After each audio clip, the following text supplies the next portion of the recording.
You're listening to A Slice of Therapy with me, Alun Parry.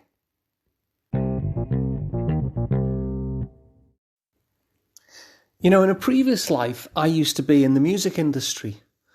And as well as being a musician myself, I would record other musicians from time to time.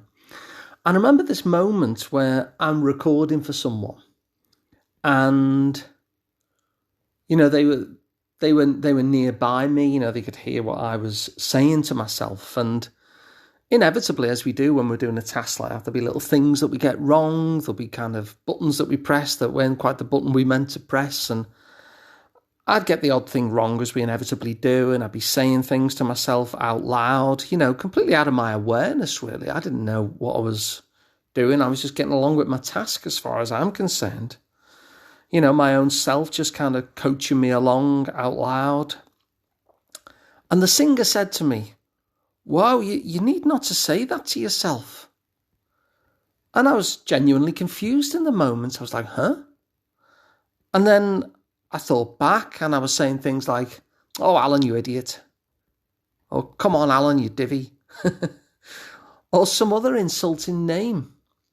And I wasn't noticing it. It was just part of my noisescape, I suppose. But they noticed it. And when they told me, I thought, oh, well, that's interesting. They're probably right. I probably do need to stop doing that. Because it's interesting how harsh our self-talk can become, how punishing it can be. You know, I was calling myself an idiot just for doing the slightest of errors, really, which I was also catching and correcting in that moment, and there was no harm done whatsoever. And yet our self-talk can get really punishing. So in this episode, what I'm going to do is I'm going to share a technique that can help to, I suppose, civilize your self-talk, because it can be a rude old thing, can't it, that self-talk? So it's just nicer to hang out with. So I'm going to look at three things. I'm going to look at how mantras and affirmations work. I'm going to then look at what the problem, and it's a big problem that mantras and affirmations can have. And thirdly, I'm going to give you an answer to that, a way to actually get past that problem so you can still get the benefit of it. So in terms of mantras and affirmations, a lot of people will tell you to simply tell yourself how great you are, you know, to stand in front of the mirror and say, "I am beautiful," or "I am wonderful," or whatever it happens to be. Now, the problem with this, which I'll come to in a moment, is that the research shows that what this does, it simply magnifies what's already there. So if you actually think you're great already, then when you stand and just take a moment to look in the mirror and tell yourself how great you are and really acknowledge that, well, that's going to really boost your well-being even further. If you're feeling good, it's a really good idea to emphasize it. If you find something that you like about yourself, it's a really good idea to emphasize that too. And so, in other words, it magnifies. If you actually feel that you are great, by telling yourself that you're great, your well-being does actually increase. But let's move on to the real problem of it, because when people are trying to use things like these mantras of "I'm wonderful, I'm great, I'm beautiful," or whatever it happens to be, it's normally in a moment in our lives where we don't actually think that. We're using the mantra to try and put ourselves into a state of actually feeling that. And we're reaching out for that tool because we don't at that moment. We do have the negative self-talk. And so we're looking for a way to get around that. And so many people who are using that technique, who are reaching out for it, who are reading that advice to say, do that, just stand in front of the mirror and say, "I'm beautiful." Because the mantras actually magnify what's already there, here's what happens. If you don't think you're great, the moment that you claim to be that self-talk voice will chirp in and say, no, you're not. No, you're not great, you're hopeless. If you stand there and say, I am beautiful, that self-talk voice will say, no, you're not, you're ugly. And so what actually happens is that it becomes a vehicle for listening to that self-talk, which is punishing, because guess which one we believe? And so these affirmations, they don't actually help, because what happens instead is we're standing in the mirror and our self-talk takes control. And it's a funny one, really, because it's a little bit like, do you know how banks only loan money to the people who've already got it? It's like, oh, you got a great big stack of money. Well, I can see you don't need money, so feel free to borrow some. Affirmations and mantras that are talking about your self-value and your self-judgments, they work in a similar way to that. They're really for people who don't need them. They're really for people who already feel as though they're great and would just like to turn the volume up a little bit. But for those of us who are not feeling that, and so are reaching out for this as a tool in order to help us feel better, it actually makes us feel worse. Because when we're stood in front of that mirror saying the thing, our self-talk comes in and drowns out the original voice that we were wanting to hear. So we've looked at how affirmations and mantras about our own self-worth can actually work if we have that.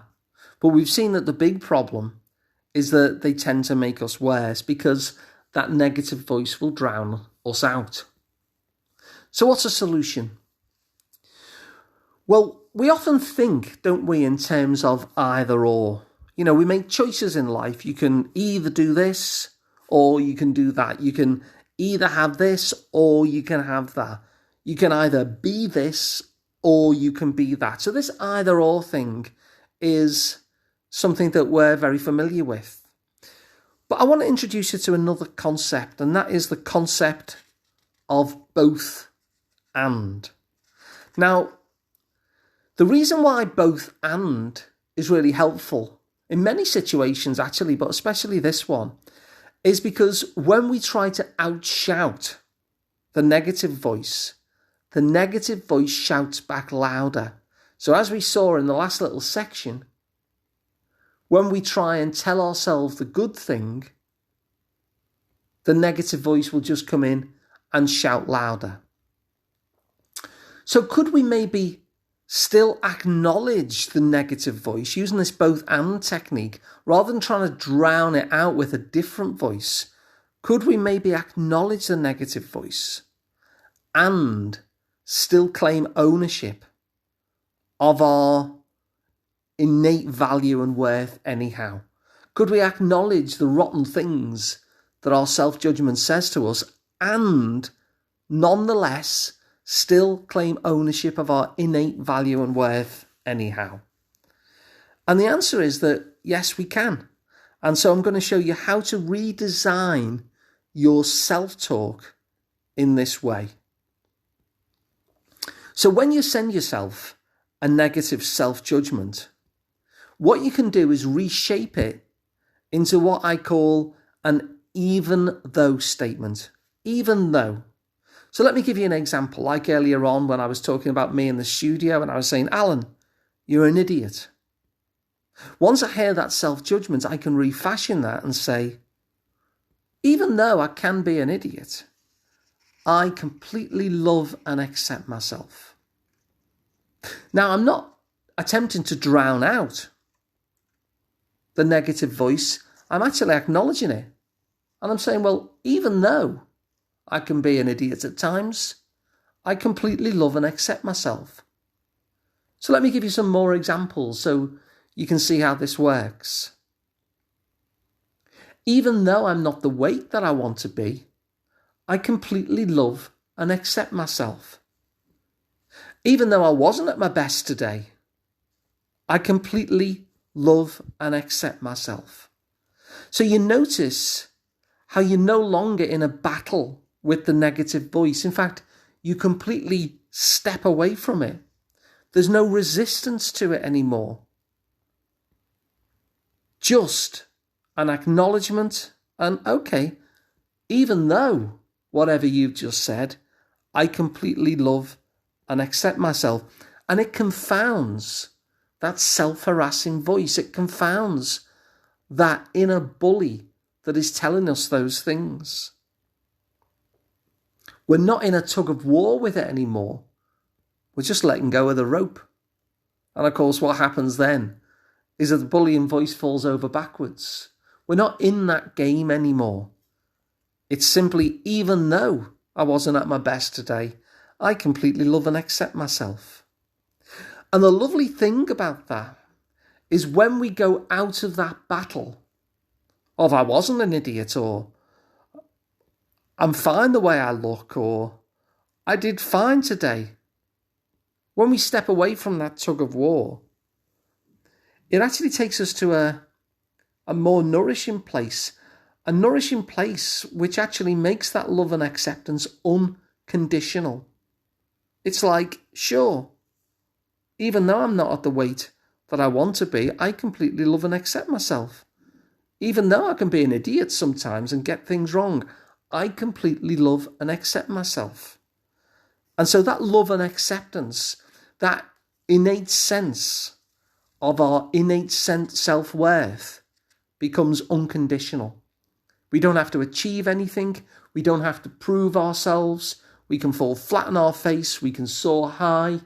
We can have the body beautiful, or we can be unhappy with that. Doesn't actually matter, because our love and acceptance of ourselves is unconditional. Even though whatever you might insert in that point of the sentence, even though this negative self-judgment, I completely love and accept myself.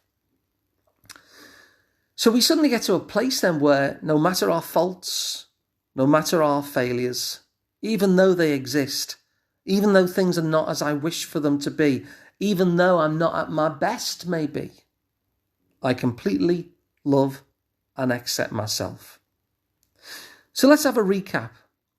We saw first of all how our self-talk can be really quite harsh and punishing. How sometimes we might even get so familiar with it, like I was in that studio that time, that I didn't even notice that I was beating up on myself.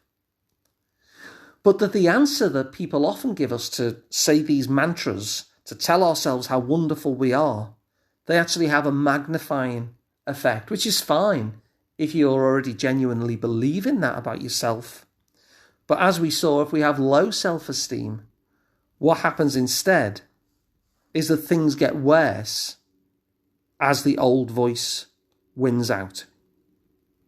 And so by using that concept of both and, we can actually redesign our self-talk and say to ourselves, even though I am the biggest fool in the universe, I completely love and accept myself. And that takes us to a place of unconditionality about that love and acceptance. And so, like any experiment, maybe give it a try and see what difference it makes for you. Next time you notice your harsh talk show up, acknowledge it and say, even though whatever that harsh talk happened to say, I completely love and accept myself. So thanks very much for listening. I hope it's been useful. If it has, please share it so other people can get the benefit as well. You know, if you'd like to work with me directly one-to-one, you can do. I'm Alun Parry. Find out more at liverpoolpsychotherapy.co.uk, even if you're not local, because I do work online, by phone, by video, and all of that stuff as well. And of course, please subscribe to the podcast, because what that means is that you'll never miss an episode again. And of course, it's completely free. So thanks very much for listening, and I'll see you again on the next one.